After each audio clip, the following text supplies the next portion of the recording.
Now the Spirit of the Lord is the one that speaks through me.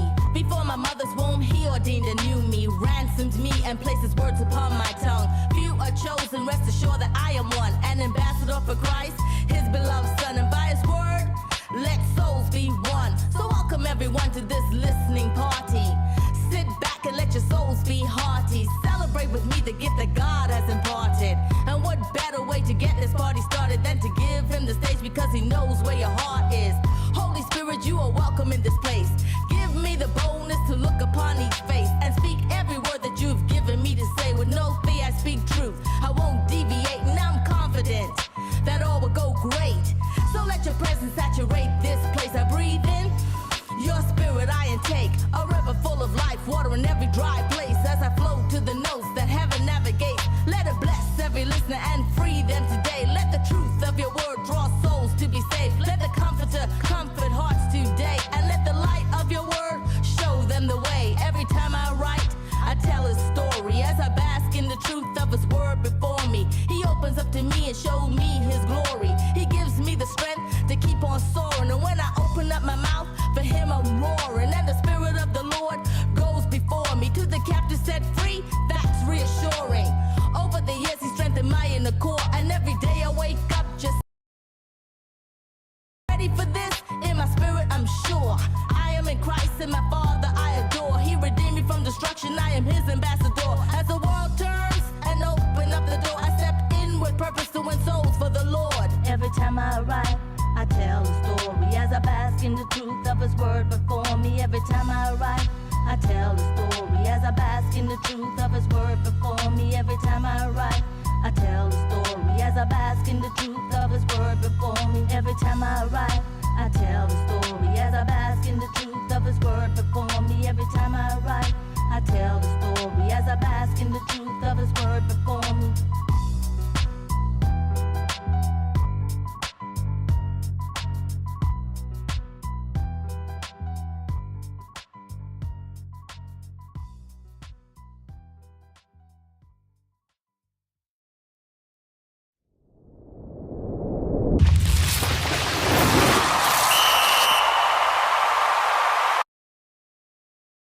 Hey, gang, welcome to the Tom the Bomb Sports Talk, the fastest growing show in the world. It's Monday, February 23rd, and this is the day that the Lord has made.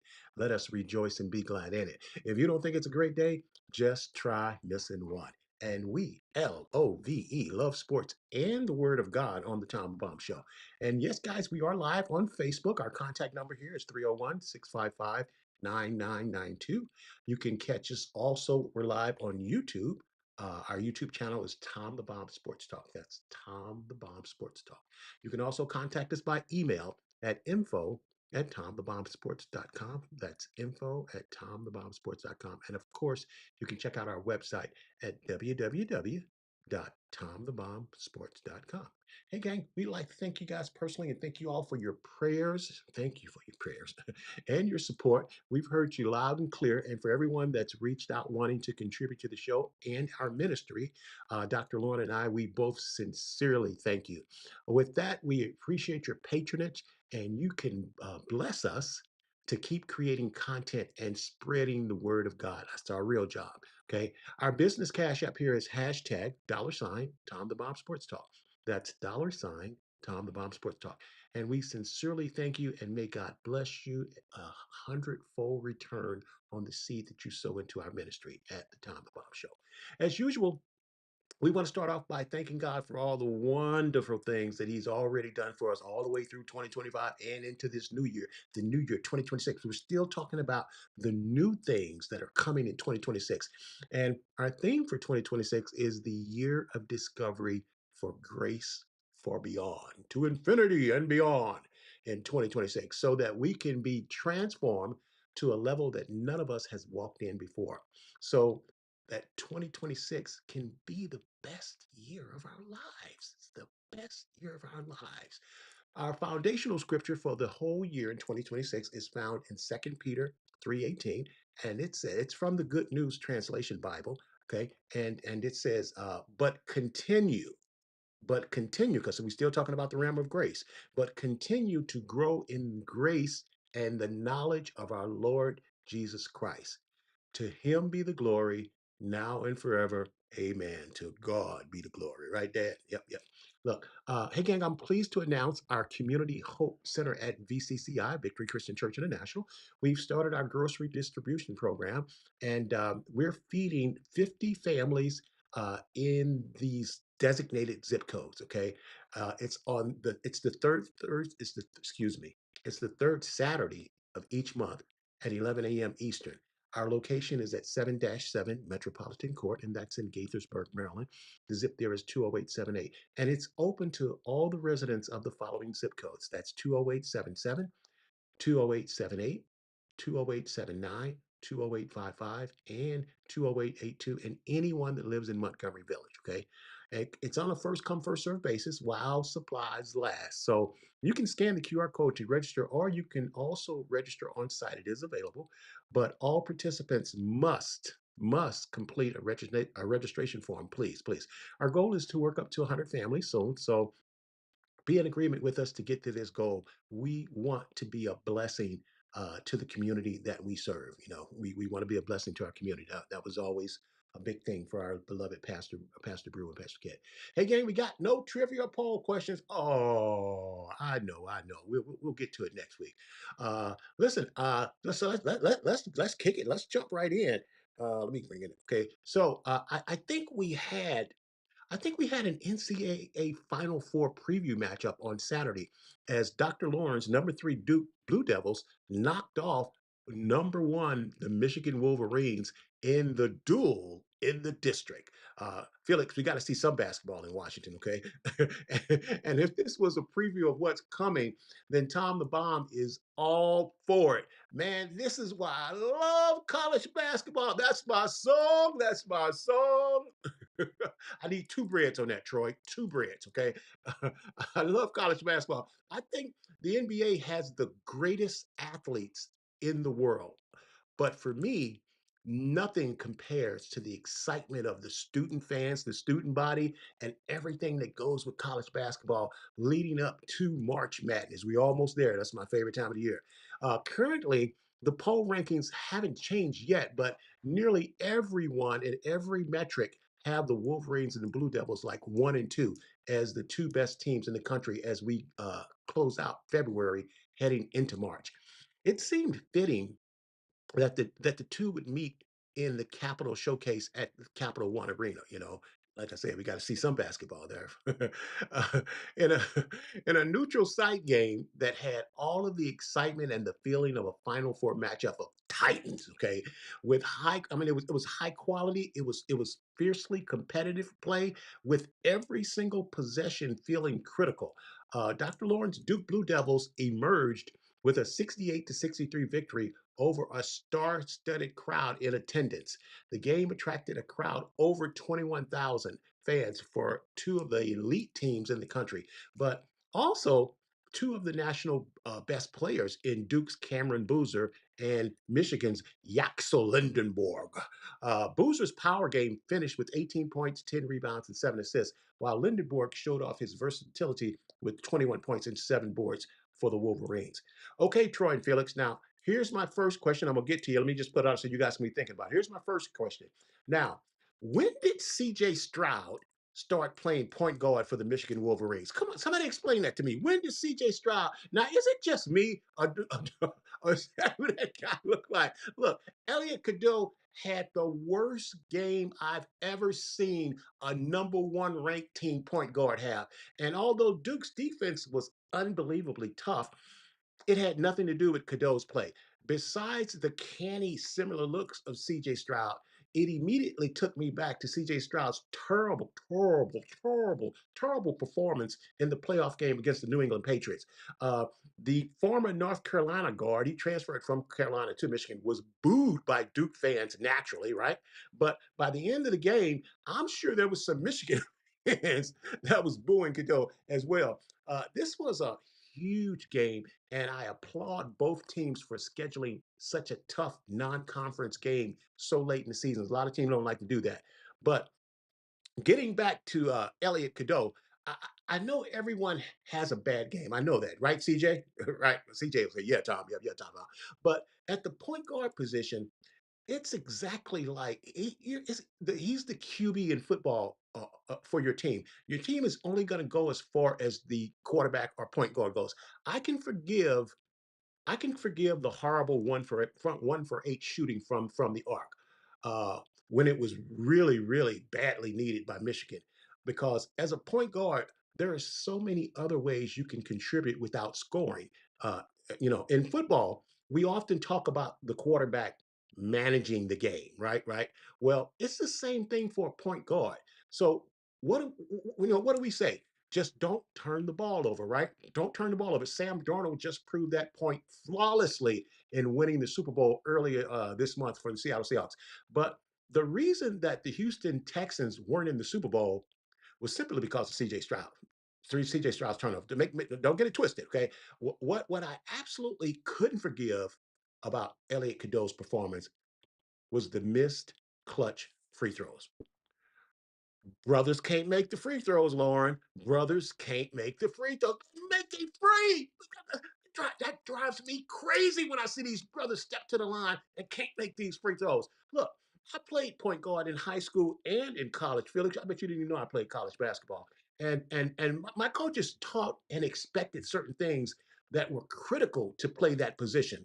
Number one, execute and run the offense and set the pace for your team. That's the number one job of the point guard, and that's really what the quarterback does if you think about it. Number two, protect the ball. What does that mean? Don't turn it over. CJ Stroud, don't turn the ball over. Don't turn over. Number three, play good defense on the opposing point guard. That's critical too.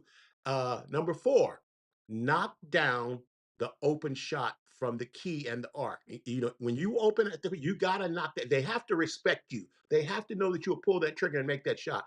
And one of the most critical is to make your free throws. Man, that just drives me crazy. Look, the point guard should be the best free throw shooter on the team for obvious reasons. You have the ball more than anyone else, especially at the end of the game when it counts the most. This was a great, great game. I'm a Big Ten fan. I'm a huge Big Ten fan. Fighting the Illini. I'm growing up. I'm rooting for the Big Ten teams because that's where I grew up in the Midwest. The thing that I came away being the most impressed with, though, was how good and how tough Duke's defense was. Duke was also more physical than Michigan, out rebounding Michigan 41 to 28. That's almost double. Duke did a better job of making Michigan play their game instead of the game that Michigan wanted to play. Again, that falls on coaching and Michigan's poor point guard play. Now, despite always seeming to get all of the calls go their way, that drives me crazy too. That's where defense is like speed. It travels. Okay, speed and defense don't take days off. You can take it wherever you go on the road. It doesn't matter. Even when you're not shooting or scoring well, your defense can still win for you. And I watched this game objectively, and Michigan clearly has the better team. uh, I like Coach Dusty May of Michigan, but between C.J. Stroud's, I mean Elliot Cadeau, between Elliot Cadeau, poor play at the point guard, Duke's coach John Shire just flat out outcoached Michigan's Dusty May. This was definitely a foreshadowing of the upcoming NCAA tournament. The Big Ten, the Big Ten are going to get almost 10 teams in the tournament, and they'll all choke like they always do, with the exception of Purdue or Wisconsin, because their games travel outside of the Big Ten conference. It's like, being from Illinois, I know this. It's like the high school basketball in the Chicago Public League. Man, there's so much basketball talent in Chicago, it's crazy. But here's what happened: they beat the heck out of each other in Chicago in the public leagues, and then they go upstate and they run into a high school team that's equivalent or like Duke, and they don't come home with the ship. Okay. So Michigan has the best talent, but they're not the best team. Okay. Uh, they should, with the talent they have, they should be able to cut the nets down in March, but they won't. I've seen this story too many times. I have to say this: Duke is too good to be getting the benefit of the doubt by these game officials. I'm so sick and tired of it. Man, call these games straight. I'm so sick and tired of this. Let's bring in Felix and Troy, and let's see what way they had to say. You see, Tom the Bomb have really really strong feelings about this. Uh, you guys there, Troy? Troy, Felix, y'all there? Troy, Felix? I can hardly hear you, Troy. Felix, you there? Okay, I don't hear Felix. Troy, go ahead and tell us what you thought about the game, Duke and Michigan. Yeah, okay, that's me. I had y'all turned down. Go ahead now. Okay, cool. That was my Uh, bad. Tom the Bomb's fault. you good, you good, you good. One thing I'll say about Duke, they did a really good job making the extra pass. They did a really good job of, continuously swinging the rock, getting rebounds. One thing I'll say is it's hard to win when your backcourt in Michigan only makes about 1 3. Yeah, Like 15 plus attempts off the backcourt. yeah. I thought if they would have just kept feeding the Twin Towers and Johnson and Lindenborg, they probably would have won this game easier. But ultimately, it happens, man. You playing D1 style basketball against the top team in the country. They had a bad shooting night. And I think if they just, find ways to convert on more jumpers, or if not settling for jumpers, get to the rim a little bit more, I thought the game would have came out a little bit more in their favor. But Mhm. I say Duke just played flawlessly. They showed up. They had a lot of aggression from the tip. Even when things weren't going their way, they still stuck to their game of basketball. Mhm. And Cameron Boozer is the truth, man. So, uh, yeah, I mean, it's good to see someone take on Michigan like that. I understand Michigan only had one loss prior to this, but yeah, Duke definitely handled their business and played more physical than Michigan. Troy, you make a good point. In the first half, Yaxel, Yaxel dominated Duke. He had like 16, 17 points in the first half, and it seemed like they didn't go to him in the second half. Did you catch on to that, Troy? Yeah, they they tried to open the game up in a different style, and it kind of threw off the rhythm. And then it's hard to kind of get back on a rhythm when momentum switches, especially at that level. So I would say, yeah, they had a good game plan to begin with, and then stick to it. Felix, what was your thoughts on this one?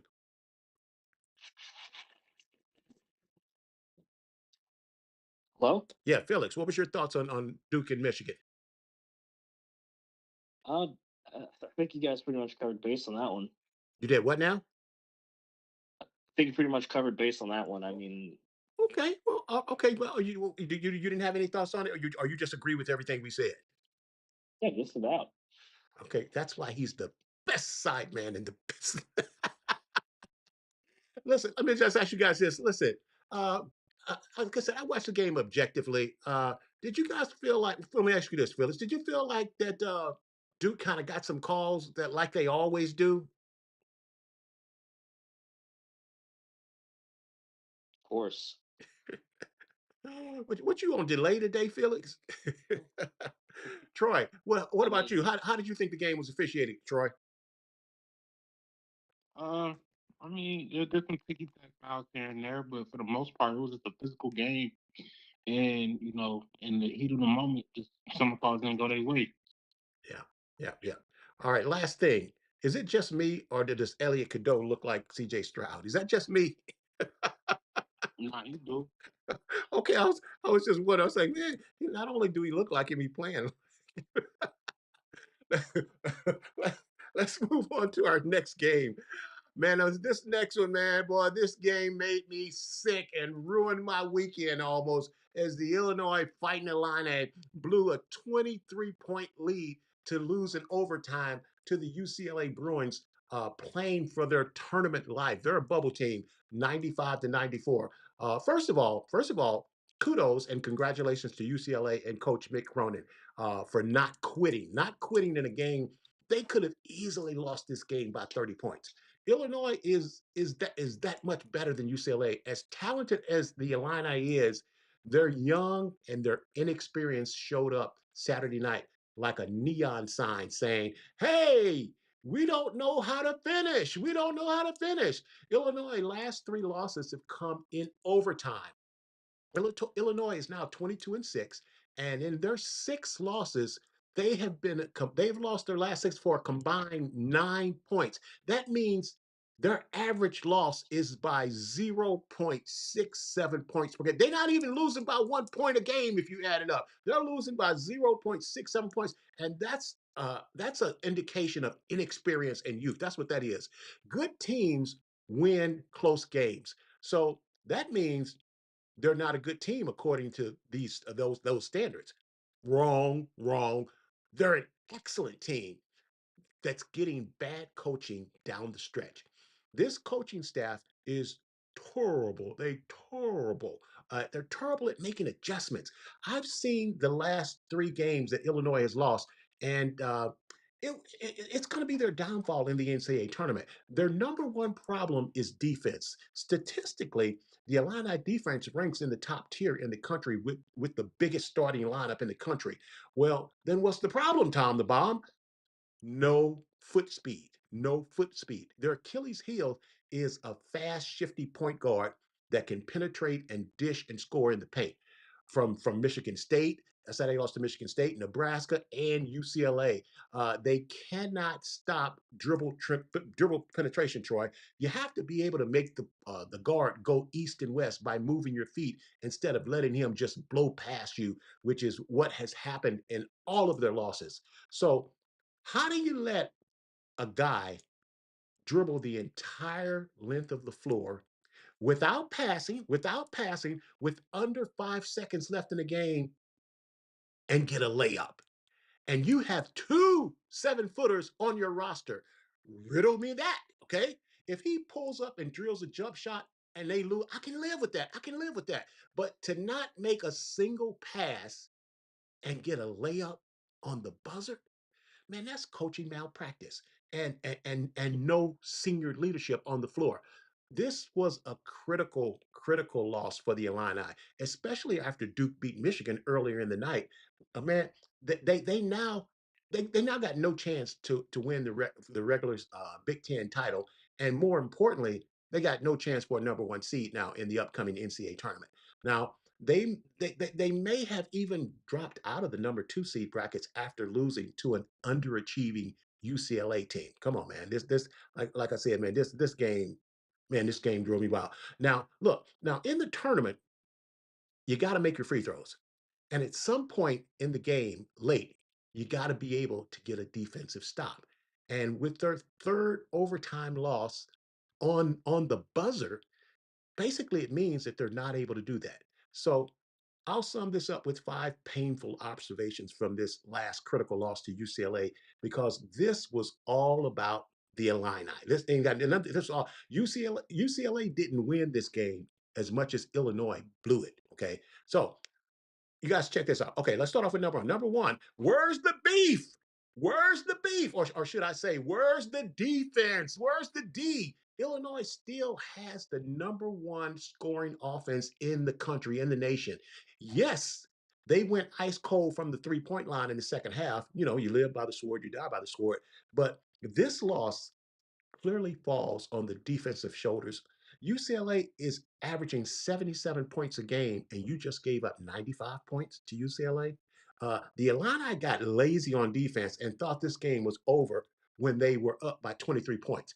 They went into cruise control thinking it was over and already looking to Michigan on Friday, on the 27th.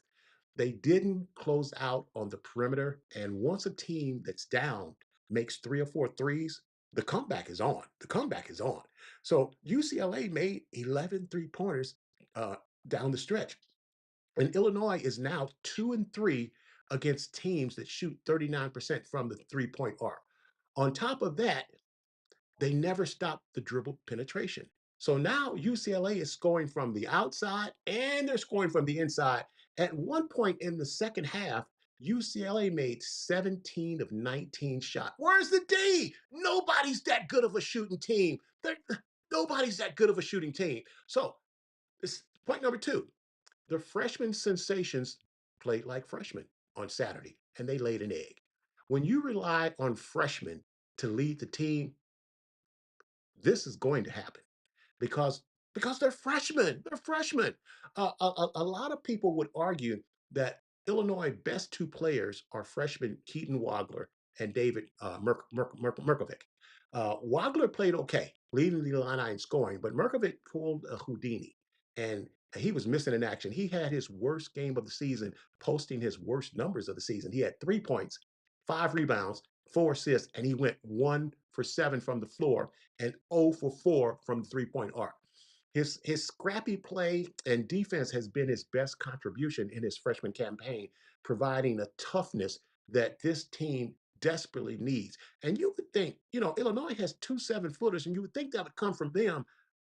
It would come from them, but when you come from, you think it would come from the big boys. But one of the knocks on Team Euro bigs is that they're kind of soft. Okay, because of foul trouble, Merkovic only played 8 minutes in the second half. He didn't score. He didn't score a point, and he had 1 rebound, and he had 3 fouls. It's a learning experience for both freshmen. Let's hope that they learn from it with the game on the line. I'd like to see Wagler going to the hole instead of launching up threes too, because because he's a decent free throw shooter. He's an 80% free throw shooter. So if he goes to the hole, there's a good chance that he's going to draw a foul. Six point guard, take it to the hole. The third thing is everyone seems to be in love with Andrei Stojakovic, the son of NBA's legend Peja Stojakovic. I know you remember him, Troy. But unlike Wagler and Merkovic, Stojakovic is a junior, and I feel like that he's the real problem for the Illini. Like a lot of the European players, they are great offensive threats, but defense is not their forte. That's not their thing. A la Luka Doncic. Okay, Luka ain't playing no defense. Give him a cheeseburger. Okay, now, granted, he's playing his way back into game shape after an injury, but before he sprained his ankle, he was still having serious problem keeping his man in front of him on defense. When the game is on the line, it seems to be his man that's taking him to the rack every single time, beating him to the punch. It was also his worst game. Also, he shot 1 for 5. He was 0 for 3 from the 3 point arc. And in one point he lost. He missed 4 free throws in the second half, and 2 were critical ones toward the end of the game. First of all, he's not his father, okay?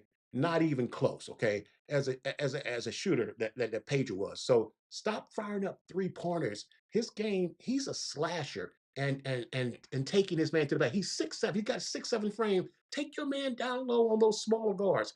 He's 2 for 15 for 13% in his last 7 games from the 3 point line. Stop shooting from outside. That's not your game. He's and he's a liability on defense, and he can't be in the game at nut cracking time because and that basically falls on coaching. His feet seem to be in concrete on defense, and his offensive skills aren't good enough to overcome his defensive liabilities. He's hard to watch on defense, and at best, he's a spot player that can spark some offense when he's going to the rack. Fourth thing, UCLA run started when Keaton Wagler got hurt and left the game for 5 minutes. Now, in the first half, with Illinois up by 23 points, UCLA cut that lead all the way down to 7 points before halftime. They went on a 19-10 run while Wagler was out of the game. And that basically just changed the momentum of the game. Wagler's rebound and putback with 5 seconds left in overtime to put Illinois up 94-93 was quickly erased by the horrible, horrible defense played in the last 4.9 seconds of the overtime. With Wagler's talented, with his talent, upside, he ain't gonna be at Illinois long before the NBA is gonna come calling. So this should have added to his Illinois resume and his highlight reel. The last thing I want to bring up to your attention is Coach Brad Underwood's coaching mistakes, and his lack of adjustments have plagued Illinois since he's been in charge. And I ain't talking about this year. I'm talking about the whole time he's been the coach at Illinois. He does a great job of recruiting and putting a team together and building around the talent that he has. But he seems to get beat the same way all of the time. How do you keep losing games the exact same way? I'd like to see him make one in-game adjustment that makes a difference in the game. One of his post-game comments was, "Well, I felt like we got very lackadaisical on the defensive side." I thought I was watching Captain Obvious. Come on, man. Stevie Wonder and Ray Charles could see that, okay? He's done a great job of recruiting size on this team, which it desperately needs, but the lack of foot speed is obvious, and that's where Illinois will be at a disadvantage in the tournament, especially on the inside. I don't know how they let Morez Johnson Jr. slip away to Michigan because he coming to town on Friday, and he coming with receipts.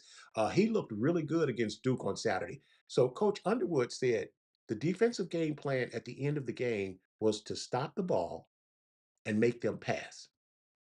But you put your worst defender on the floor and Andre Stojakovic, who let Dent go right past him.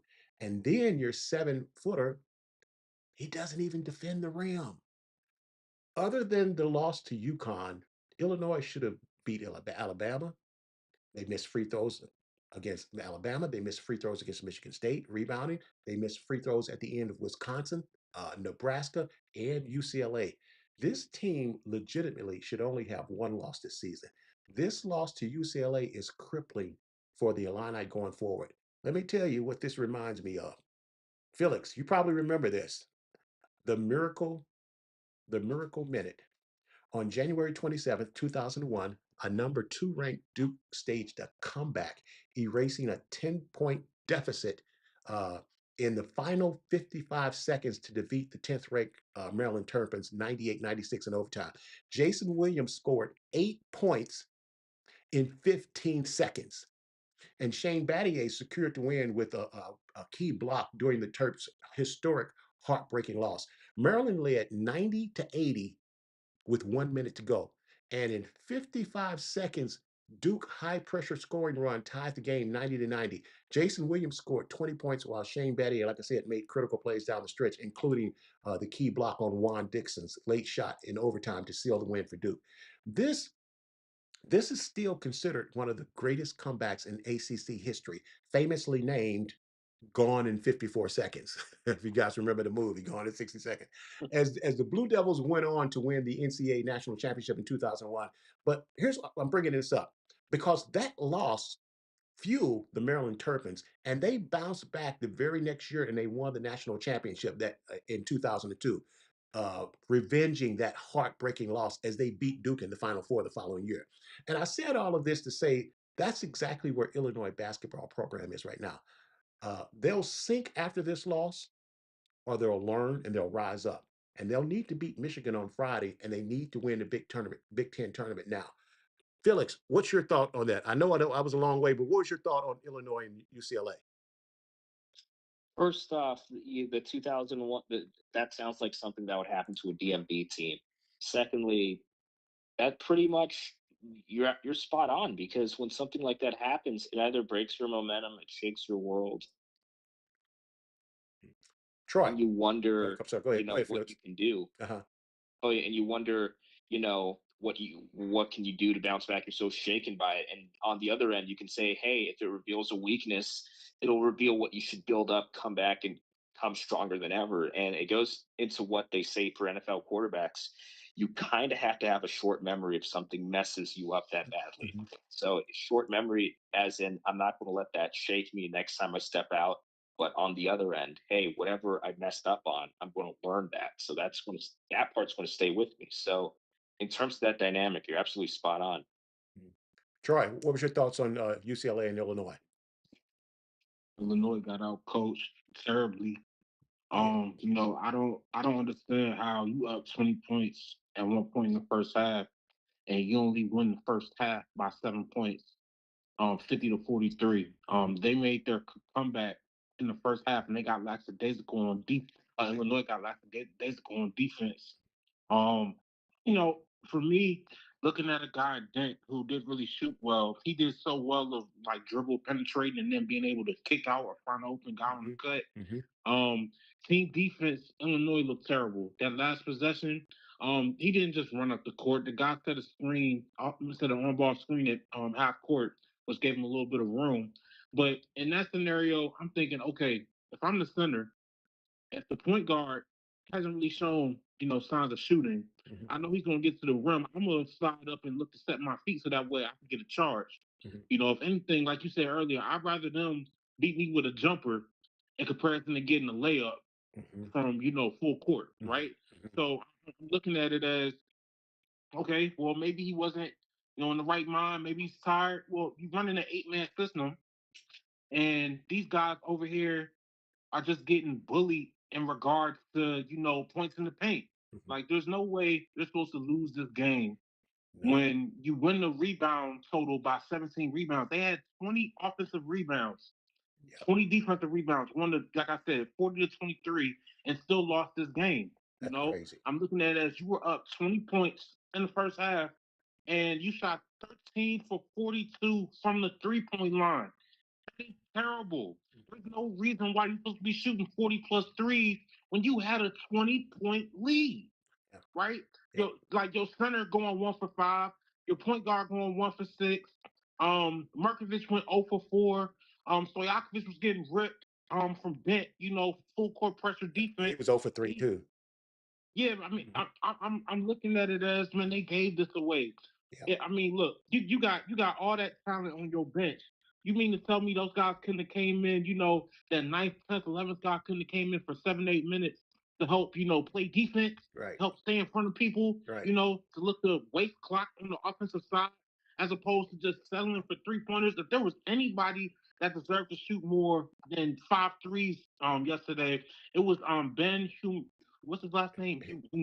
Choris, Yeah. whatever his Yeah. last Right. name is. Right. He was going off, Yeah. He's the especially in best that shooter. He first the half. best 3-point shooter. Him and And Jake Davis. but other than that, everybody else should have been finding a way to, continuously running pick and roll, continuously looking to get inside 15-foot shots. They had this one in the bag, and UCLA, while being down, found a way to weather the storm to then get back into it and not play a 3-point style game. They just got to the rim and bullied them. And you talk about them being a bubble team. They've been won a second game against a top 10 team this year. So when you talk about an argument at the committee, that's definitely an argument that I would make. Well, that gets And that they UCLA got in, Troy. They get in with that win over Illinois. without a doubt, because that's their second win versus a top 10 team. Mhm. So it's like, I don't know. Illinois had it in the bag, and they got lackadaisical before the first half even ended, which is terrible. Yeah, that's terrible. That's terrible. That's terrible. Man, that momentum is something, man. You watch these sporting events, man, and you see one team get dominated, and then one thing go wrong, and then another thing go wrong, and then another thing go wrong, and next thing you know, Big Mo is in the room, and man, when that momentum swung, it was like watching an accident before it happened. It was horrible. Let's move on to our next game. Number 4, Arizona beat number 2, Houston to take over the Big 12. Arizona did something that no one does, and that's beat the Houston Cougars at home 73-66 on Saturday to move into the pole position in the Big 12 conference. Arizona opened the season 23-0, then lost consecutive games to number 9, at that time, number 9 ranked Kansas, and then number 16 ranked Texas Tech. A skid that knocked the Wildcats out of the number 1 spot in the AP top 25 polls. Trailing by 2 points, the Wildcats scored 12 straight points to make it 60-50 with 5 minutes remaining. And then the Arizona stifling defense forced the Cougars to miss 8 consecutive shots and forced 3 turnovers in that stretch to allow Arizona to build that lead. The Wildcats held Houston without a field goal for over 10 minutes in the second half. The Houston Cougars struggled to take care of the ball, committing 12 turnovers that led to 16 points for the Wildcats. Houston now has lost consecutive games for the first time this season after falling 70-67 at number 6 Iowa State last Monday, ending a 6-game winning streak. Felix, last week you were talking about. You said that those 2 losses wasn't going to hurt Arizona and they was going to bounce back. What was your take on this game, Felix? So I would say my take on this game, I would say again, it's still. I'm sorry, like it's kind of hard for me to really say anything still because that was only a week ago, and Mhm. things can change. I mean, the actual tournament starts when, like, a week or so from now. A couple of weeks. Mhm. Right. So I think things can still change from then. So we're still at the point when, okay, a game result happens. If it matches what happened beforehand, you can say, all right, I'm guessing this is going to continue with the downward skid, or they win, and you can say, all the problems gone. I'm I hear the question you're trying to ask, Well, but at the what was your same take on time, the game? What was oh, your take on the yeah. game? Oh, okay, so I would say that for the game for the Arizona Wildcats, it was a close game against Texas Tech. So I think they're still what? Huh? Arizona and Houston. Darn. Oh, sorry. S- So the Arizona Houston game, my fault. So close game against Houston, and they won this one. They were able to, again, they were able to manage the victory, but again, it's a 7 point margin of victory. It's good. It looks good. It looks, I mean, but at the same time, right before that, again, I mean, I, I really don't know how to judge this, but I'd say they won against a very good program. They won by 7 points, which is good. But at the same time, I'm not exactly convinced that they're out of the doghouse. But I will at least say, okay, they're not a complete flop. Do they do well in the tournament? I'm not sure if they win the tournament, but I definitely say they don't get eliminated early either. So, Well, Troy, how you judge this is nobody beats Houston in Houston. This is going to be big for the tournament seedings that Arizona went into Houston and beat Houston on their home court. Troy, what was your thoughts on the game? If Illinois would have followed the script that Arizona followed, they would have came out victorious. One thing I like about this game is Arizona realized when they found they slump from the 3 point line, Mhm. they got away from it. It took 12 threes the entire game. In today's day and age of basketball, that's not a lot of threes to take in Right. NBA, college, at any level. Mhm. So I'm looking at it as they didn't really shoot well from the 3 point line. They only went by like 64, 65% from the free throw line, Mhm. and they still found a way to come out victorious. They defense didn't like find a way. The defense didn't play bad, even with the offense not being able to produce like the way that they usually do. Mhm. So the fact that they found a stalemate position on the offensive side and still was able to defend the 3 point line, to switch on pick and rolls, to rebound. I'm looking at it as they played bad and they still found a way to win against a really good team. So this is huge for them in regards to momentum. Yep. Yep. Okay, gang. Look, hey, let's take a break and then we'll be right back and we'll be talking some U.S. Olympic hockey. So let's take a break and we'll be right back. Brr, draft season is definitely here. But not for the Joneses. With Window Nation, it's never too late in the season to replace your drafty old windows. They didn't even have to leave their home. Or empty their wallet. Amazing. See how much you could save with a free estimate today.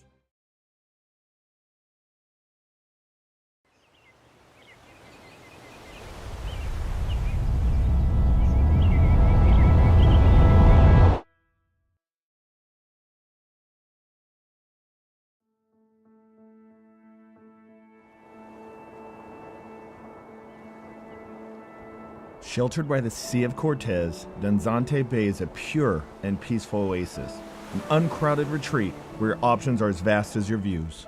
If you're seeking a vacation that defines luxury and the true relaxation, look no further than Villa del Palmar at the islands of Loreto.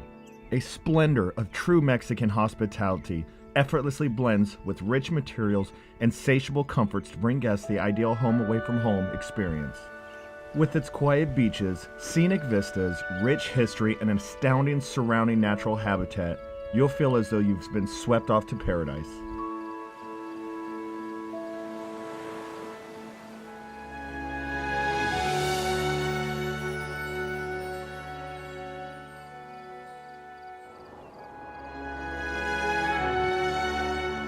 Not to be outdone, Reese Jones has crafted TPC Danzante Bay, a brilliant, multi-themed 18-hole golf course that runs over and through valleys, arroyos, dunes, and foothills. From every angle, striking images of the islands of Loreto and the surrounding mountain range take your breath away, while the challenging yet rewarding Baja Golf Course beckons you to return for more. It is an honor and my pleasure to welcome you to the world's most beautiful sunset and so much more.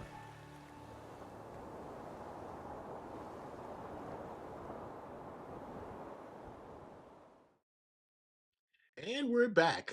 The USA wins in overtime thriller versus Canada for the first men's gold medal since 1980. Do you believe in miracles? Yes. The U.S. Olympics gold medal drought is over, and the U.S. men's hockey team did it on the anniversary of another watershed moment. Team USA defeated arch rival Canada 2-1 on Sunday, February 22nd, when Jack Hughes scored at 141 of the overtime for the Americans' first gold medal since the 1980 Miracle on Ice over the Russians. The win gave the U.S. men's and women's team a gold medal sweep in Milan. Both both 2-1 in overtime victories against Canada. Now that's not going over well in the Maple Leaf country. Okay, the Americans' win happened 46 years to the day after the USA upset them at that unbeatable Big Red Soviet Union team at the 1980 Olympics. This USA 2026 team joins the men's Olympic gold medal teams of 1960 and 1980. This is equivalent to Canada beating the US in men's basketball in the Olympics. It is. Connor McDavid was named the men's hockey tournament MVP and best forward after finishing with 13 points for the silver medalist Canada team.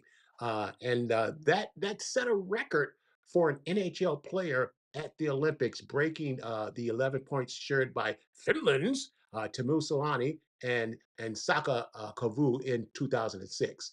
Uh, while the USA's Connor Hallenbuck, boy, didn't he play well, Felix, and Quinn Hughes won the best goalkeeper and best defenders, respectively.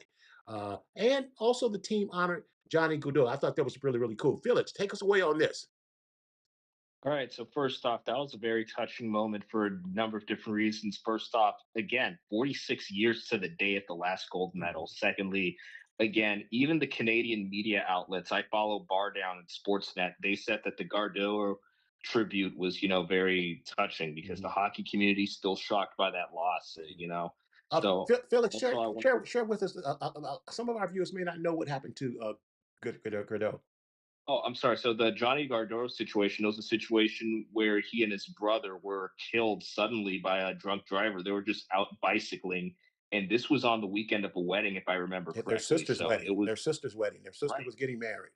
Yeah. exactly. So it was just terrible. It was tragic. I mean, one of the brothers also had a child on the way at this time, so it was a major bombshell. I mean, it was one of the most tragic stories you heard in sports, in recent memory. So of Mhm. course that would obviously send shockwaves through the communities. So that being said, I mean that's really not something you easily transfer from. But regarding Mhm. the game, Mhm. Canada, I'll say this: although this is a touching moment for Canada, and I take absolutely nothing away from the U.S. men's team in this victory, Mhm. but Canada outshot Team USA. They had 40 shots on goal. They nearly doubled the number of shots on goal that Team USA had. Mhm. And Mhm. again, Connor Hellebuck, if you ask me, he's the gold medal games MVP because he had 39 saves just in regulation alone. Mhm. Mhm. He's the reason that Team USA even won that No because, doubt. again, No Canada has doubt. the best shooters in the world. You're talking Connor McDavid, who's basically this generation's Ovechkin, or if you haven't been keeping up with hockey as much recently, this generation's Gretzky. Wayne And Gretzky. Yeah. he's even more dangerous because he's not only a good shooter, he's a powerful skater. He Mhm. he's good with stick handling. He can skate through an entire team, forwards and defensemen, cross crease and land a powerful shot. Not to mention the stick handling ability makes it impossible for you to poke Mhm. check him. So you have that. On the other end, you have Nathan McKinnon. Again, if McDavid doesn't win the scoring champion, McKinnon does. Then you Right. have Kale McCarr, probably the best defensive shooter in the game. So you have all these threats going around, and Connor Hellebuck, he stood firm for Team USA there. Felix, Then even in the overtime, Felix, let me just interrupt you. I just kind of made a reference. I just made a reference about the like this is like the U.S. winning in basketball. For you guys that don't really watch hockey, think of LeBron James, Steph bingo, Curry, and Kevin Durant at their prime. That's who these three guys that Felix are talking about that played for Canada. bingo. Mhm. I'd actually go as far as to say Steph Curry, LeBron James, then Shaquille O'Neal if you're talking about a two-way player. Right, right. So basically that happened, and then on top of all that, with Team Canada, it was crazy because Team Canada was also out coaching Team USA in the overtime period. I saw how Canada's formation was when they were doing the line changes. They were keeping possession of the puck around the blue line. They didn't let the puck go anywhere past Team USA. Then when I saw McDavid get free, he started moving, and he can move against five guys. Mhm. So I'm thinking open ice against three people. This is nothing for him. Then Team USA stops it. McKinnon had another opportunity that got stopped. Then Team USA takes it in. They get the puck. Then of course, one time goal, a one timer in hockey is basically similar to an alley oop in basketball. You pass to your teammate. Your teammate just shoots it as fast as you can before the goalie sees anything. So Hughes got the one timer, and that's all she wrote. Hey, Phil- Felix, I got a question for you, bro. Mhm. All right, so you were talking about how Canada had more shots on goal, couldn't find a way to finish, right?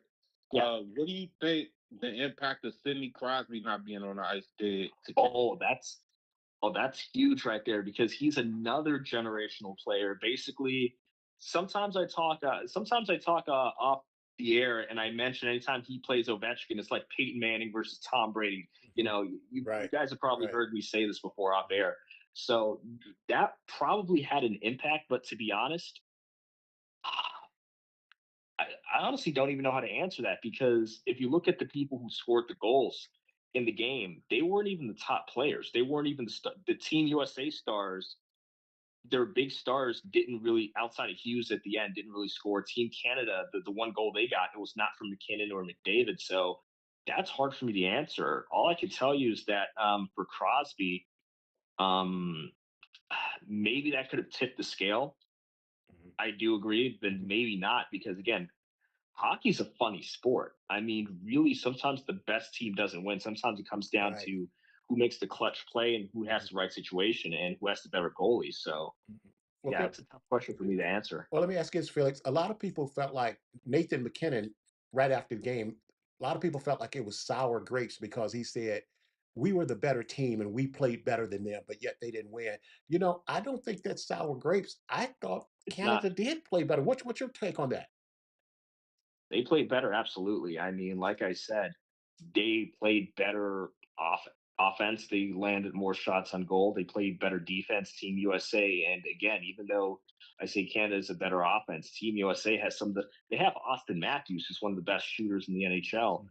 He didn't. They kept him at bay. Then I even said I looked at the way they were containing the puck for them.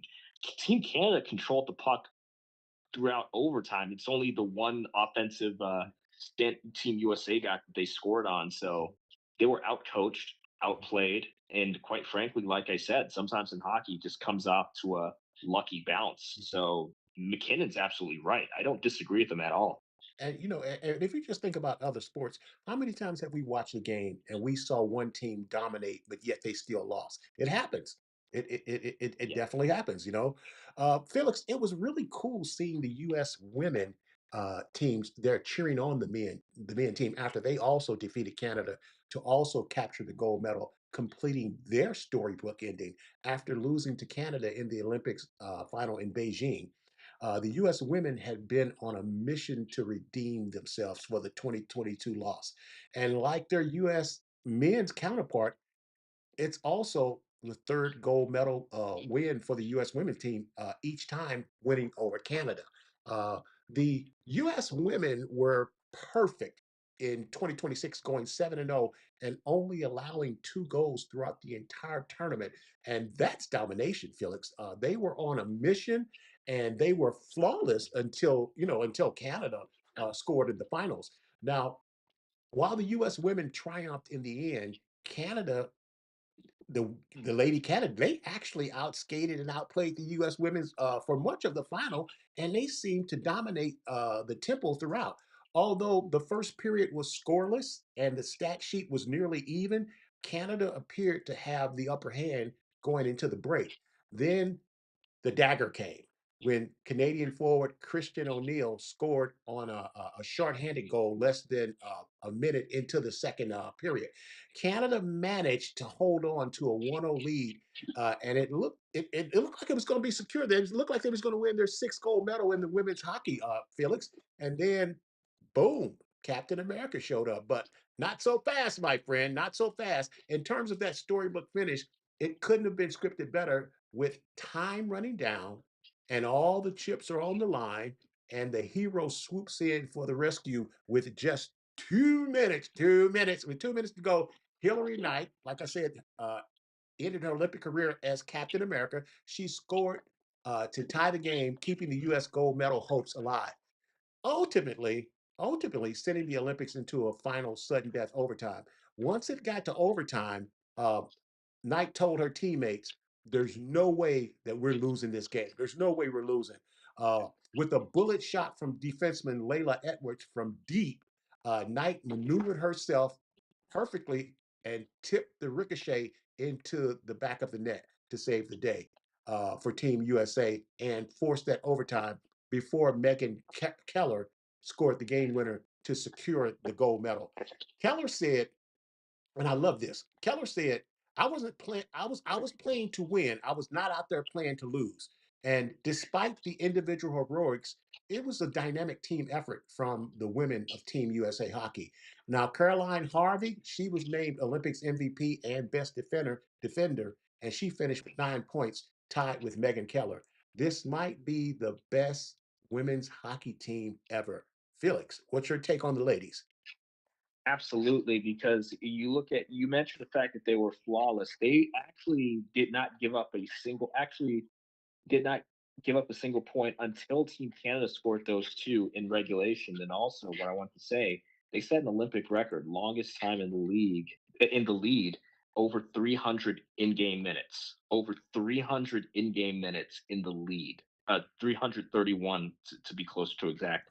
Then, of course, when it came down to Team Canada, like you already said, Team Canada, although Team USA pretty much handily defeated them earlier in the tournament, Canada, they had them right where they had Team USA They right had where them. they wanted them. They Then, of had them. course, you had that clutch goal to send to overtime. Then, of course, Layla Edwards had the assist for the game-winning goal. Side note: Layla Edwards, first Black woman on Team USA's hockey team, now first Black woman to gold medal for Team USA's hockey team. So, you're already seeing the sport grow and grow even more. So, of course, Canada themselves, they have two Black women on their team, including Sarah Nurse, who was the first woman to be on the cover of an NHL video game.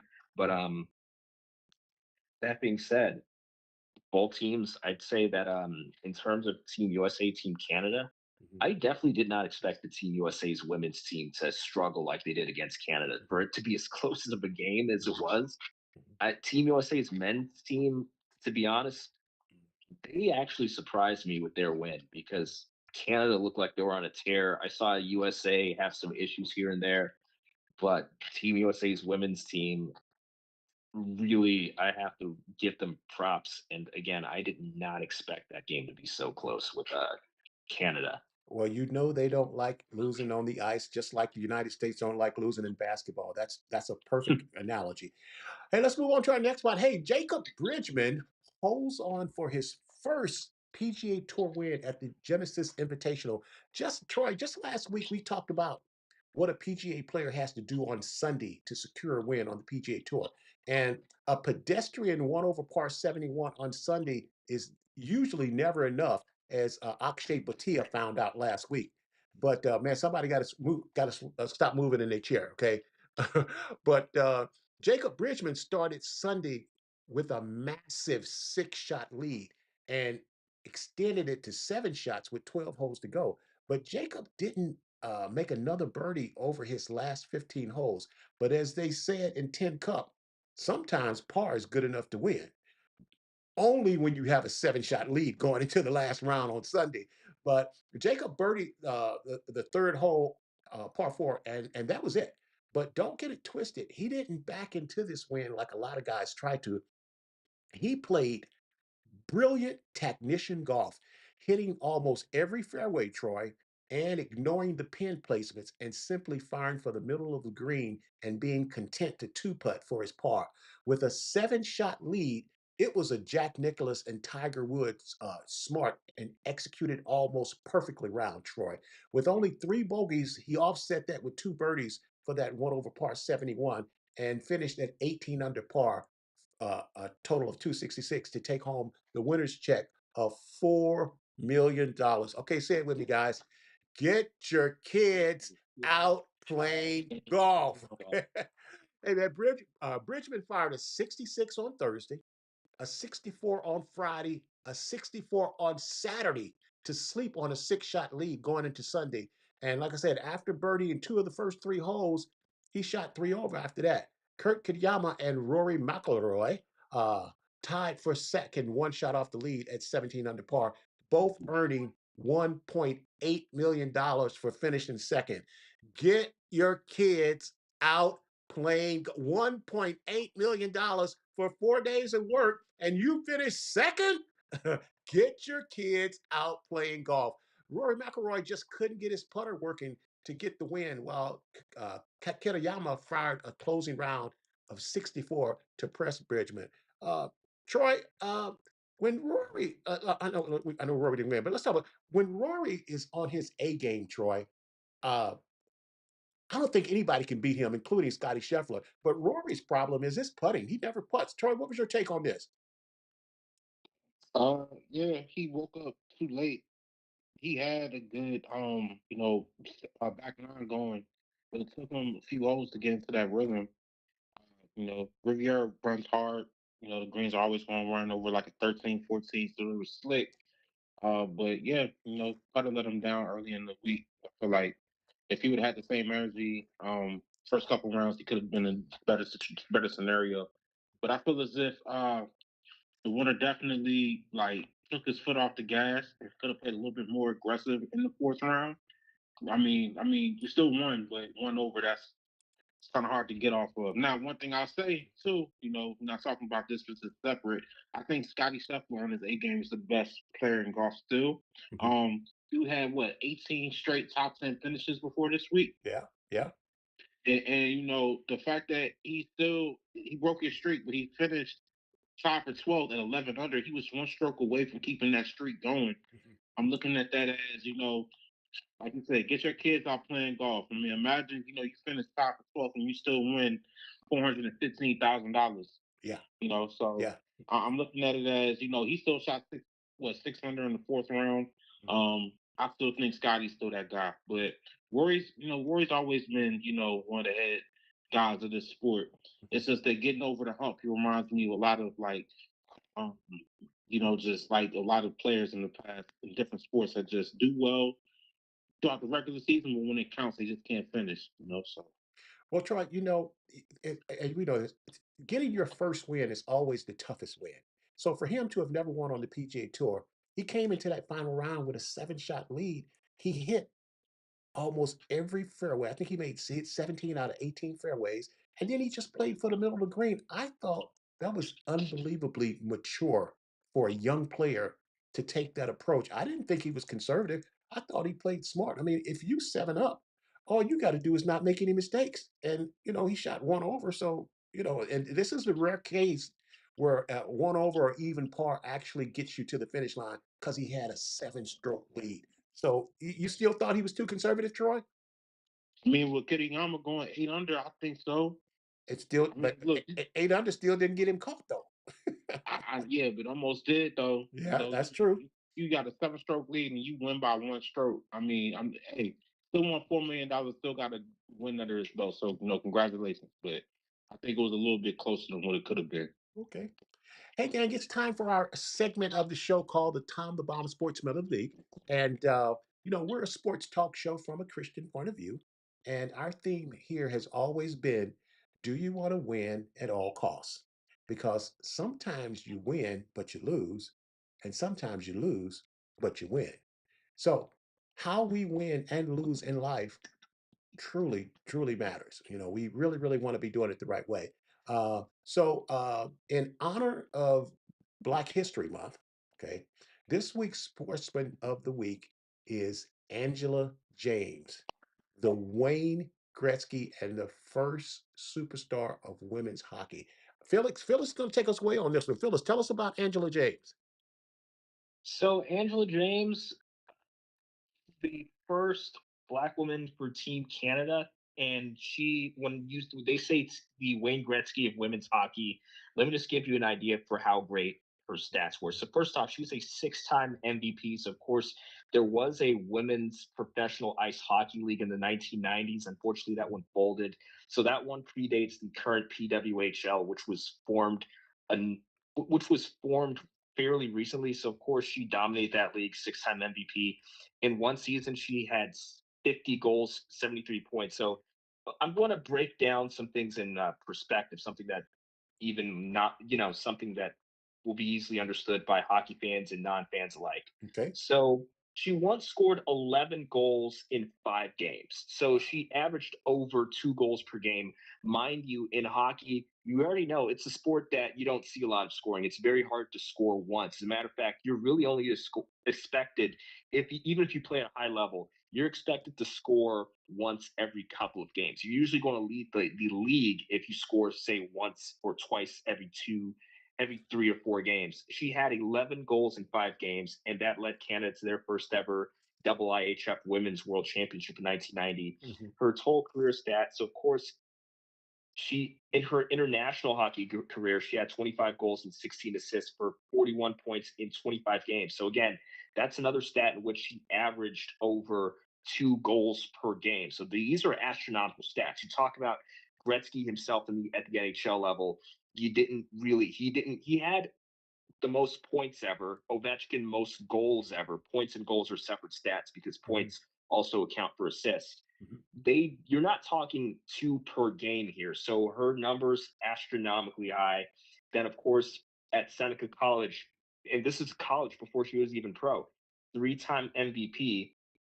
And here she had 50 goals and 73 points in just 14 games, actually. So imagine 50 goals Wow. in 14 games. Wow. Double that over by having 73 points. So she wasn't just somebody who could score the goals, but she had the awareness on ice to say, "Hey, I know my teammates in this position. I'm going to pass it to them at this angle. I can pass it at that angle." So again, assist, they're a highly regarded stat in hockey, unlike other sports. So of course, that gives credence to not just how good of an athlete or how good of a shooter she was, but how good of a teammate she was, a selfless player that also assisted her teammates in scoring. So as I said, multi-time scoring leader, that should be obvious. Who's putting up more than 2 points per game in a sport like hockey? Mhm. So of course, that being said, she was a four-time world champion, winner of multiple Three Nations Cup, Pacific Rim Championship gold medals.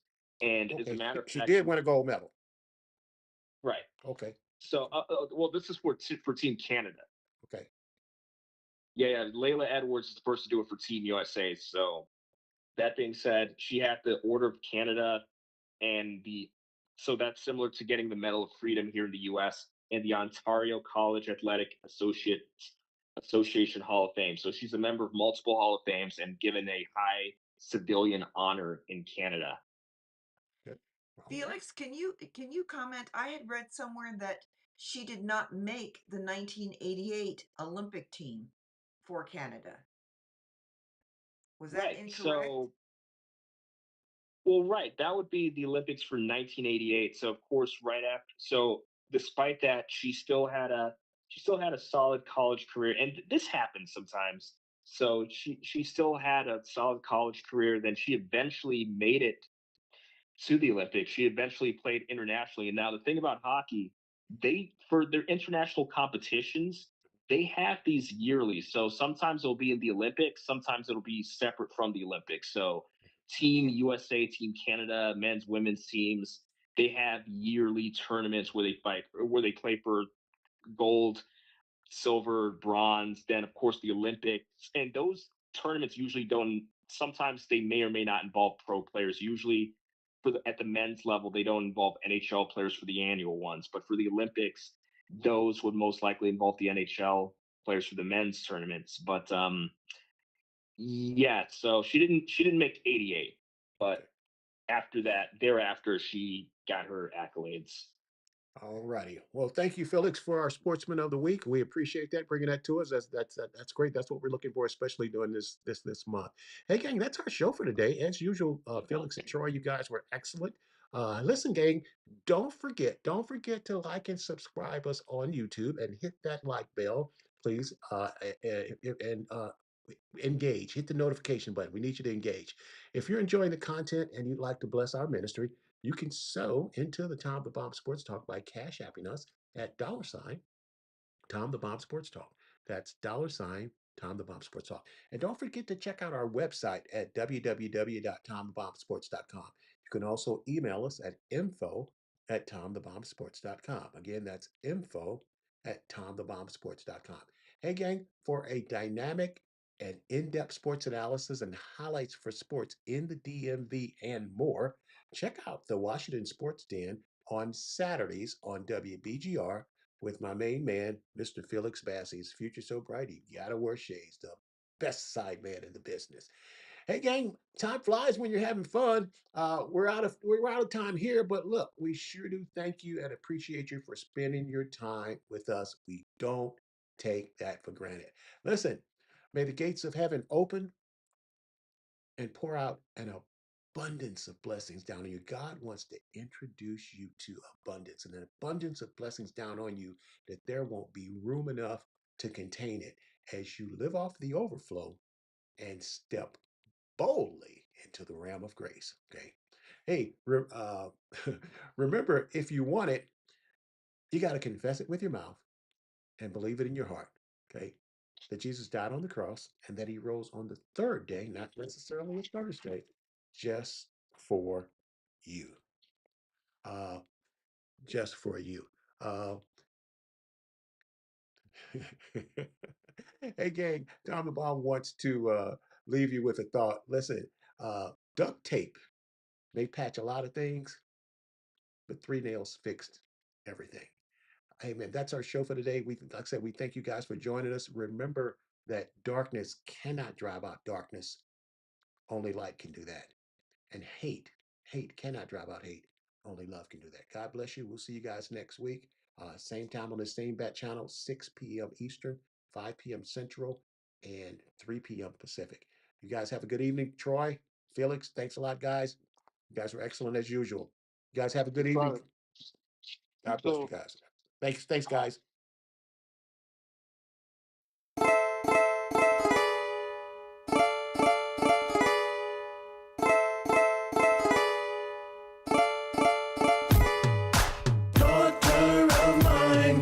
This is your time, and you gon' shine, and you gon' shine. Daughter of mine, this is your time, and you gon' shine, and you gon' shine. Well, I'm coming out with a word in my mouth, filled with excitement to say what it's all about. For a long time, I've held this water in, let the floodgates open, let the miracles begin. I've prayed, and I've gone back 7 times, look again, cause the miracles are mine, stir the water. I'm about to step in like the pool of Bethesda, let the healing begin. Daughter of mine, this is your time, and you gon' shine, and you gon' shine. Daughter of mine, this is your time, and you gon' shine, and you gon' shine. It took a minute to get my composure right. For years it seems like I've been fighting for my life. Confusing times when my days resemble nights. But now this eagle is about to take flight and soar out of darkness to its revelation light. Though the waves are rough, I step out my comfort zone to walk on water, cause I know I'm not alone. God's got my back and reminds me I'm his own. His words are sweet in my mouth, they taste like a honeycomb. And faith has opened up my eyes. I've been through the fire, tested and tried. As I study God's word, I finally realize that my purpose I have to visualize, to bring the unseen from the realm of under night until I walk into the fullness of a purpose-filled life, cause I'm light. Yes, I am light, and I shine bright. I am an investment of the Lord Jesus Christ. Not only am I light, I am salt. When I enter in, I add flavor to it all. I bring truth, there's no dispute. Jesus is the vine, and in him I take root. I am the head, and not the tail. a new design, a special kind. Ambassador followed by wonders and signs. I am light and I give sight, leading lost souls to His glorious light. I am light. Daughter of mine, this is your time.